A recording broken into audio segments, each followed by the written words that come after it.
bien, bienvenue au 12e épisode des Short Neuromythes sur un sujet qui est vraiment un sujet clé dans les neurosciences. C'est d'ailleurs ce qui m'a amené à arriver vers les neurosciences, c'est le changement.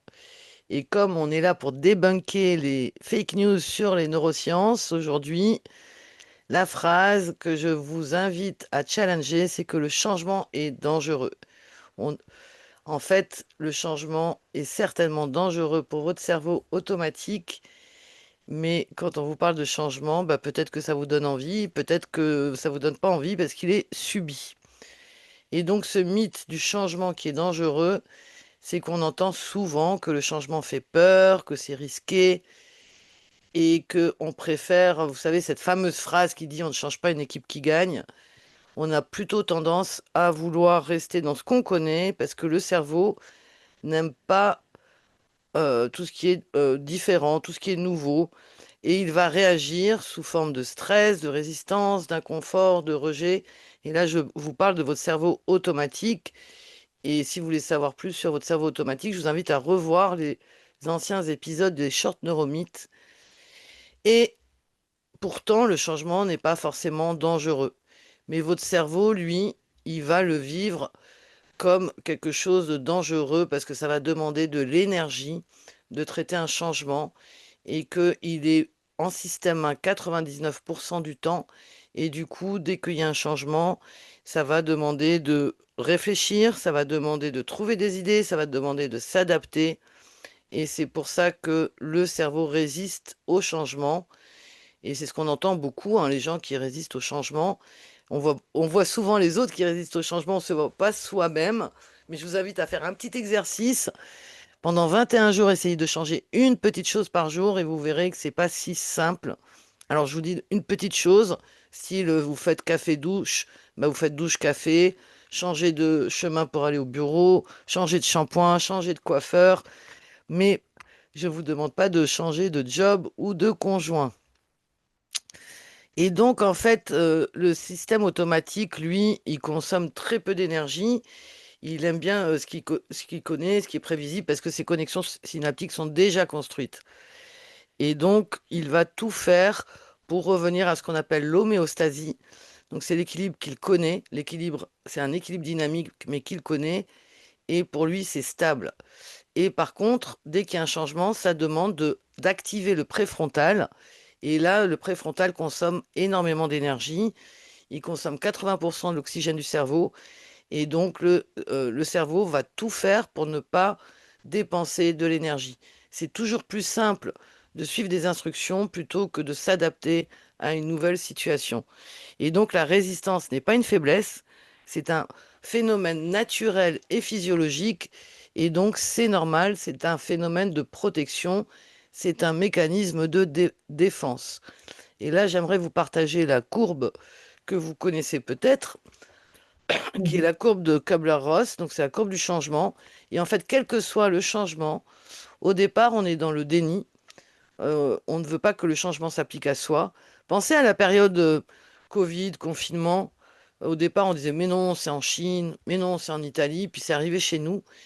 Et du coup, bah, ça nous a mis en colère et on a essayé de négocier, trouver des façons de travailler autrement, de vivre autrement, de faire son shopping autrement. Il y a eu un moment un petit peu de détresse. Et puis après, ben, on accepte et on va chercher, on va expérimenter pour prendre de nouvelles décisions et intégrer le changement. Donc cette courbe, en fait, elle est plus ou moins importante dans le temps et en amplitude en fonction du changement dont on vous parle. Après, si c'est un changement que vous voulez, par exemple, c'est vous qui initiez un déménagement, c'est vous qui initiez un changement de poste, forcément, vous êtes beaucoup plus dans la motivation. Et du coup, en fait, cette courbe, elle nous montre que on passe par des phases émotionnelles. Donc les phases de déni, le changement ne s'applique pas à moi, la résistance, c'est de la colère ou de la peur, du découragement parce qu'on se demande si on va être vraiment à la hauteur. Et puis on arrive à l'acceptation. Et là, je vous ai mis un tunnel parce qu'en fait, on ne sait pas trop ce qu'il y a au bout du tunnel. Et en fait, c'est vraiment important de comprendre que c'est normal qu'il y ait de la résistance. Et d'ailleurs, quand je fais de l'accompagnement au changement et que il y a de la résistance, c'est une très très bonne, c'est un très bon signe Parce que s'il n'y a pas de résistance, ça veut dire que la personne ne se sent pas concernée. Par exemple, vous mettez en place un système informatique et puis des personnes qui s'en foutent, excusez-moi le terme, mais parce qu'elles sont à 2 mois de la retraite, donc ça ne les impacte pas. On ne peut pas sauter directement à l'acceptation parce qu'il faut créer des nouvelles connexions synaptiques et c'est pour ça que de vouloir aller plus vite ou de forcer l'adhésion, eh ben, on va générer encore plus de blocage. Et pour cela, je vous invite à revoir le short neuromythe sur le décodage des émotions, puisque en fait, à chaque phase, on va vivre différentes émotions. Et donc, on a vu que les émotions, c'est ce qui met notre cerveau en mouvement et qu'il n'y a pas de décision sans émotion. Et ça, c'est prouvé de façon neuroscientifique, notamment par Antonio Damasio, qui a fait beaucoup d'études là-dessus. Donc en fait, ce qui est important, c'est de créer le désir, l'envie d'aller vers le changement. Et quand il y a de la colère, bah, il faut l'écouter et ne pas se braquer vis-à-vis de la forme, hein, du format colère, parce que peut-être il y a des bonnes idées. Il faut aussi prendre en considération les peurs, parce qu'on peut avoir la peur de l'échec, mais on peut avoir aussi peur de la réussite et de la tristesse, qui est un besoin de lien social. Mais tout ça, je l'explique en détail dans une autre vidéo. Et si vous voulez aller plus loin, je vous invite à suivre un parcours complet Clémotion dont je vous parlerai en fin de short neuromythe. Donc la phase clé, c'est l'exploration créative et c'est là où notre cerveau préfrontal va aller chercher des nouvelles idées. Quand on parle de cerveau créatif, on ne parle pas forcément d'art. Bien sûr, quand on est artiste, ça aide, mais c'est vraiment dans cette phase qu'on va pouvoir trouver des nouvelles idées et c'est ce qui est important, c'est de générer, quand on est en groupe, de générer cette envie d'explorer des nouvelles idées pour réactiver le préfrontal, pour envisager des nouvelles options, pour tester des nouveaux chemins, pour imaginer différemment, s'adapter au contexte. Et donc la créativité, c'est pas simplement sympathique ou plaisant, c'est vraiment un outil de survie intelligente. Et j'en parlerai la semaine prochaine quand je vous parlerai de résilience. Donc en fait, le but, c'est de changer de façon souveraine, c'est-à-dire de reprendre son pouvoir, de comprendre qu'un changement, bah, ça épuise, ça fatigue le cerveau. Mais quand on le comprend, bah, ça permet de se transformer et d'explorer des nouvelles façons de vivre, de travailler, d'interagir.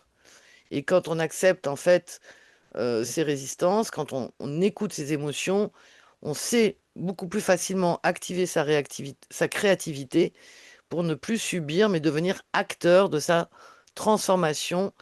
Et donc, ça permet de d'évoluer. Et c'est ce qui a fait que notre espèce humaine est toujours sur la planète, parce qu'on a su s'adapter au changement. Et dans la nature, c'est la même chose.